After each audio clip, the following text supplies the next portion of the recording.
नमस्कार मित्रांनो, लग्नानंतर होईलच प्रेम या मालिकेत आपल्याला खतरनाक ट्विस्ट पाहायला भेटणार आहे। मित्रांनो, आता काव्याच्या आयुष्यात मोठा ॲटम बॉम्ब फुटणार आहे। तो कसा तर चला पाहूया। मित्रांनो, देशमुखांच्या सुना इतक्या सुंदर दिसत आहेत, बापरे, मलाच असं वाटतंय नजर काढावी काय। काव्या इतकी सुंदर दिसते, बापरे, पाहून माझीच नजर तिला लागते की काय। आणि नंदिनीचं तर सांगायलाच नको, बापरे, देशमुखांची मुलं आणि सुना इतक्या सुंदर दिसत आहेत, इतक्या गोड गोजीरवाणे दिसत आहेत की त्यांना पाहून कोणी त्यांच्या प्रेमात पडेल।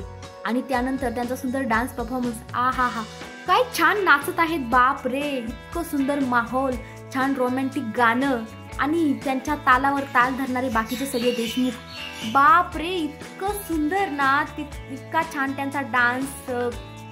कविता ही माझी थोडी चुकली, केवळाच्या बनात नागिन सळसळी, वा वा वा वा वा वा वा। डान्स पाहून मला असं वाटत होतं मी पण त्यांच्याबरोबर नाचू की काय, वा। पण त्यांना काय माहिती की त्यांच्या या सुंदर डान्सचं रूपांतर एका भयंकर काय म्हणतात ना, या सुंदर माहोलचं वातावरणाचं रूपांतर एका भयंकर वातावरणात होणार आहे का। कारण मित्रांनो, आता जी काही सुनीता काकू आहे ती फटाके फोडायला येणार आहे। खरोखरचे फटाके नाही बरं का, काव्याच्या आयुष्यात फटाके फोडायला येणार आहे। मित्रांनो, आपल्या या आयुष्यात आहे ना, असं एक कोणीतरी माणूस असतंच, अशी व्यक्ती असते की जिला स्वतःची लाईफ सोडून दुसऱ्याच्या लाईफ मध्ये ढवळाढवळ करायला ना इतका इंटरेस्ट असतो, जशी ती सुनीता काकू आहे। काय गरज आहे तिला, अरे जगू दे ना काव्याला सुखाने तिची जिंदगी।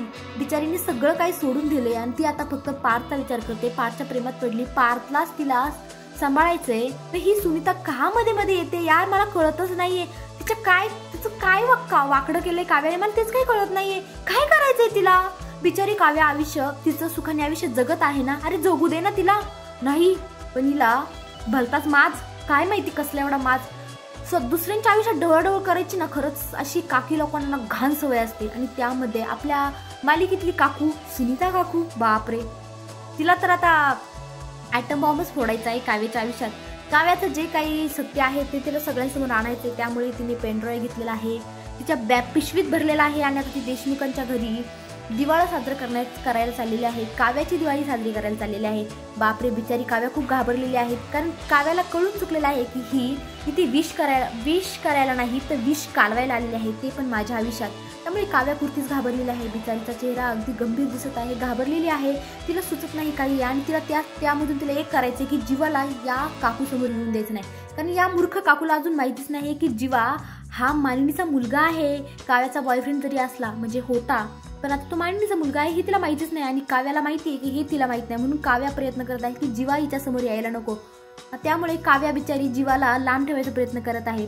बाकीचे सगळे देशमुख इतके आनंदी आहेत, बापरे, पिहू, नंदिनी, पार्थ, सगळेजण फटाके फोडण्यात इतके व्यस्त आहेत, इतके आनंदी आहेत, बापरे, मस्तपैकी एन्जॉय करत आहेत। पण बिचारी काव्याच्या आयुष्यात फटाके फोडण्याचं सुखच नाही, कारण ती बिचारी इकडे त्या सुनीता काकूची सेवा करण्यात दंग आहे आणि सुनीता ही बिचारीला इतके टोमणे मारत आहे, बापरे, तू चकल्या केल्या काय, चकल्या गोल गोल करण्यात तू जशी कमाई पटाईत आहे तशी तू लोकांना गोल गोल फिरवते। बापरे, मला ना ह्या सुनीताचा इतका राग आलाय ना, बिचाऱ्या काव्याला काय काय बोलते, ती किती टोमणे मारते, ते पण तिच्या सासू सासऱ्यांसमोर। आणि तिची सासू आहे ना, ती घेईन ना बघून, ती मानिनी काकू तिला काहीच बोलत नाहीये, ती सगळं काही विसरून गेली। तर ह्या सुनीताला काय गरज आहे ना तिच्या आयुष्यात डवळाडवळ करायची, पण नाही, आम्हाला तसं काही जमतच नाही। आणि शेवटी आता सगळा काही पाहुणचार झाल्याच्या नंतर ती मात्र ॲटम बॉम्ब फोडणार आहे, मस्तपैकी बॅगेतून पेनड्राईव्ह काढणार आहे, लॅपटॉपला जोडणार आहे आणि सांगणार आहे, मानिनी बघ तुझ्या लक्ष्मीने काय दिवे लावले, ते तू म्हणते ना माझ्या लक्ष्मीने घर उजळवलं,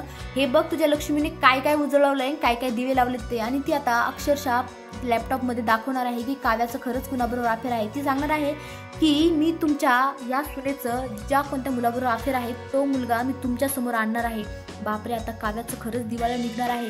काव्याचा चेहरा गंभीर झालेला आहे आणि बिचारा पार्थ, त्याचं काय होणार त्याला जेव्हा कळेल की काव्याचं माझ्याच भावाबरोबर अफेअर होतं। बापरे, तुम्हाला काय वाटतं मित्रांनो, खरंच काव्याचं सत्य बाहेर येईल का, काय वाटतं कमेंटमध्ये नक्की सांगा। धन्यवाद।